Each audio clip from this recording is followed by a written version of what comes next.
pessoal! Hoje eu quero falar de uma criatura que eu acho lindíssima, que são os golfinhos.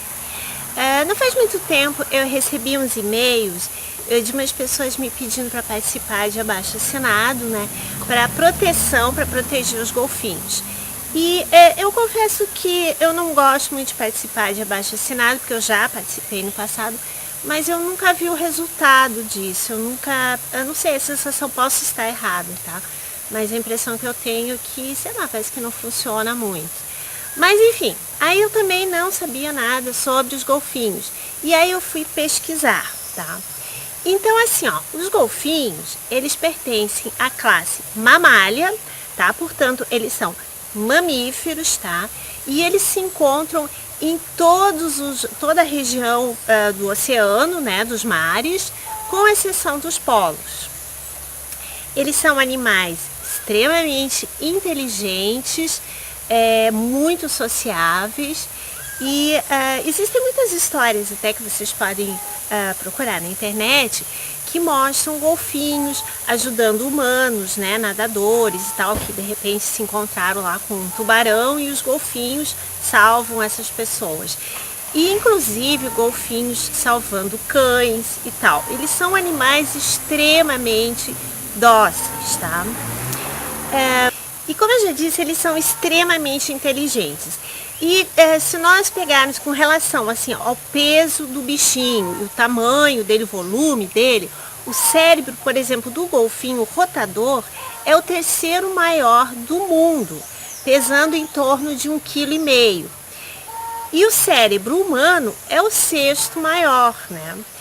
E existe assim uma quantidade de 10 espécies diferentes de golfinhos. Inclusive no Brasil nós temos o boto cor-de-rosa, que é um golfinho, tá? Então eles são extremamente inteligentes, eles têm uma boa visão, eles enxergam colorido e eles precisam sempre ir para a superfície para conseguir respirar. Então é muito interessante porque diz que eles dormem com um olho aberto e um fechado, porque apenas metade do cérebro deles se desliga, justamente porque eles precisam subir a superfície para conseguir respirar. Bom, além disso, o córtex associativo do golfinho, do cérebro do golfinho, que é especializado, por exemplo, no pensamento abstrato, no pensamento conceitual, ou seja, que forma conceitos, é maior no golfinho do que no ser humano. Olha que interessante. Eles possuem ainda um sistema chamado de ecolocalização, tá? Onde eles emitem uma frequência alta e essa frequência, quando ela bate em algum obstáculo ou em alguma presa, ela retorna ao golfinho e assim ele saberá a distância desse obstáculo até ele. Essa ecolocalização, ela é utilizada nos sonares, né, humanos, tal. E os sonares humanos são bem menos eficientes do que esta ecolocalização que os golfinhos usam, tá? Bom, mas agora vem a parte surpreendente. Todas essas coisas lindas que eu acabei de dizer e tal, e agora eu vou ter que falar numa parte chata. Realmente existem vários países que caçam os golfinhos. E o pior deles é o Japão. Todos os anos, lá por setembro, começa a caça anual para os golfinhos, dos golfinhos. Então eles atraem os golfinhos para uma enseada, onde eles, por exemplo, separam os golfinhos que eles acham mais bonitinhos e esses eles capturam para vender para os parques aquáticos. E apesar deles até serem bem tratados nesses parques aquáticos, mas eles vivem apenas assim, em torno de uns 20 anos nos parques aquáticos. Porque muitas vezes eles vivem sozinhos em algum tanque ou em um tanque não muito grande. E como eu já disse, os golfinhos são animais sociáveis, tá? Então isso faz com que eles fiquem, se tornem estressados e reduz bastante a vida deles. No mar, a vida deles deveria ser em torno de 50 anos. Eu digo deveria, porque atualmente essa vida também já está sendo reduzida devido à poluição dos mares pelos humanos, tá? Então, muitos veterinários que cuidam desses golfinhos não estão conseguindo, por exemplo, eles dão antibiótico para o bichinho não reage ao antibiótico devido aos parasitas, bactérias, sei lá, que estão contaminando esses bichinhos. Bom, aí voltando lá para o Japão, a outra parte, essa que não é capturada, a outra parte, eles matam a facadas, tá? Isso é para quê? Para comer a carne do golfinho. Ou seja, já não basta tudo que eles devastam e comem na superfície, eles ainda têm que matar os golfinhos também para comer. E aí vem aquela velha história da ação e reação, né? Quer dizer, se os golfinhos estão cada vez mais doentes, o que as pessoas que comem essa carne irão comer? Doença. O que vai acontecer com essas pessoas no futuro? Enfim, então, voltando à questão. Eles não gostam, na verdade, esses caçadores, né? Eles não gostam muito, eles não aceitam ser filmados, porque eles sabem que a opinião pública ficará contra eles. Então, eles não querem ser filmados porque eles dizem que eles precisam dessa profissão, entre aspas, porque eles não sabem fazer outra coisa e que eles têm família para sustentar, aquela velha desculpinha, né? Ou seja, aí eu fico pensando assim, ó, o que esses golfinhos, essas criaturas magníficas, maravilhosas, que até muitos esotéricos dizem que vêm de Sírios e que eles têm uma função muito especial que no futuro será revelada, enfim. Então, o que essas criaturas magníficas têm a ver com a incompetência humana? Sim, porque se você não sabe fazer outra coisa, aprende, vai estudar. Mas enfim, voltando aqui para o Brasil, aqui no Brasil a coisa não fica muito diferente. No norte do Brasil, no Amapá, muitos pescadores também matam golfinhos. E sabe para quê? Eles usam os dentes do golfinho para fazer bijuterias. E os olhos do golfinho muitas vezes são vendidos como amuletos. Amuletos que eles acreditam que vai trazer a eles dinheiro, né? E muitos homens às vezes compram esses amuletos achando que vão atrair mulheres com o uso desses amuletos. Ou seja, essas criaturas, né, humanas não se dão conta de que, por exemplo, para atrair uma mulher, você precisa ter o quê? Cérebro. Então, uma pessoa que já compra uma coisa dessa já mostra que não tem cérebro nenhum. Então, como é que ela quer atrair uma mulher com um pedaço de um cadáver? Isso, na verdade, é tão trágico que chega a ser até engraçado, né? Mas, infelizmente, esta é a nossa realidade.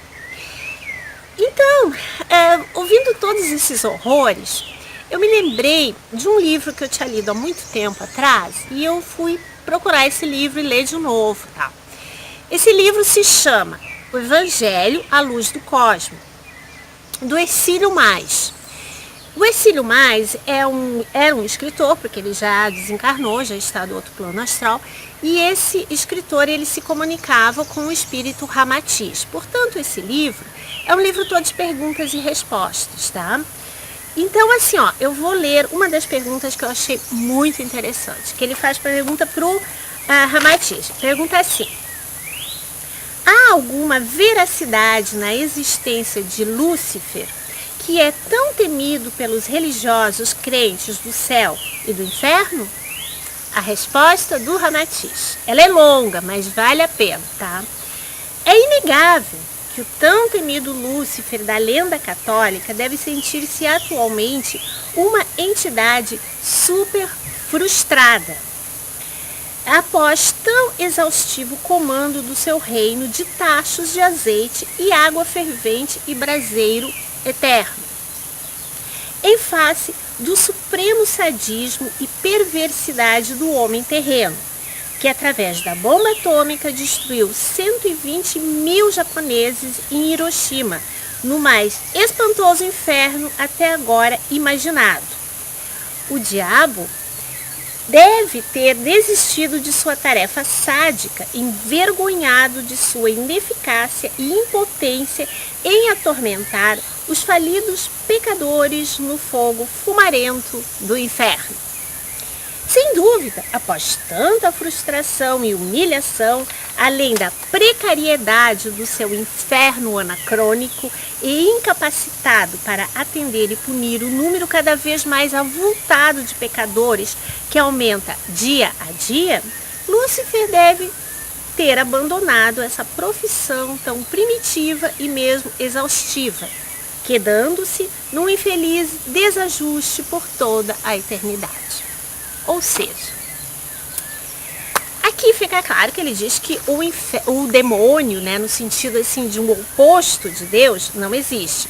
Porque se existisse, o que um demônio poderia fazer que o ser humano já não fez pior?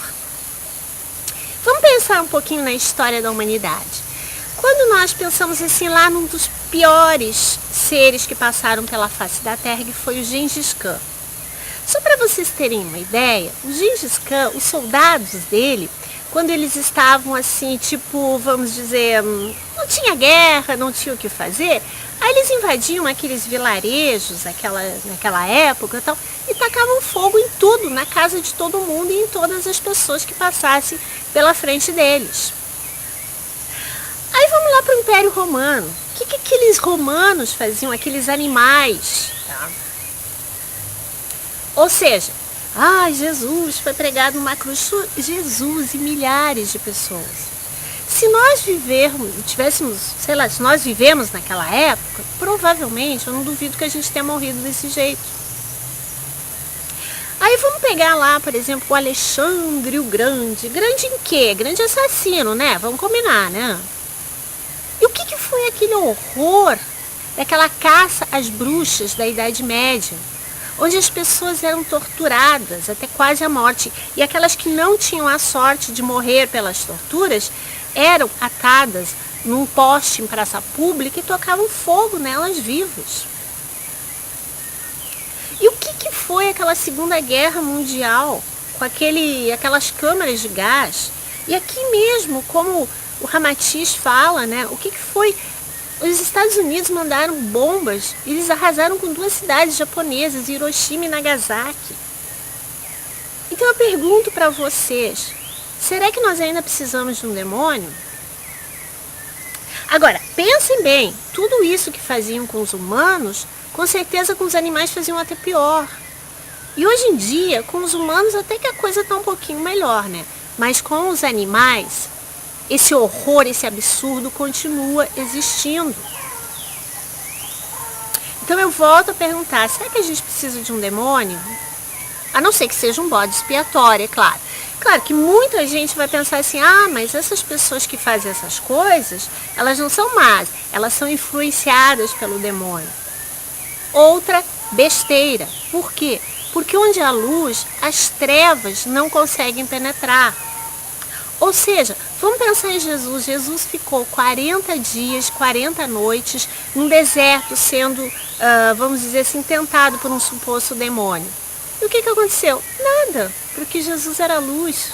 O mesmo aconteceu com Siddhartha Gautama, que também foi tentado por demônios. E o que aconteceu? Nada.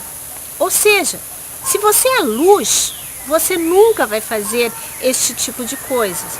E se você não é, aí você faz e arranja a desculpinha do demônio ou, enfim, arranja uma outra desculpinha qualquer que você precisa trabalhar, não sei, enfim. Então, gente, eu queria pedir para vocês o seguinte, que vocês que estão me ouvindo. Se vocês um dia se depararem, encontrarem por aí qualquer objeto, sei lá, feito de marfim, de dente de golfinho, de não sei mais o que, de amuleto de não sei o que lá, por favor, não comprem, não compartilhem com isso. Vamos transformar esse mundo num mundo verdadeiro de luz. Vamos trazer a luz a esse planeta. Vamos não compactuar, não aceitar este tipo de coisa. Ok? Pensem nisso e fiquem com Deus. Namastê.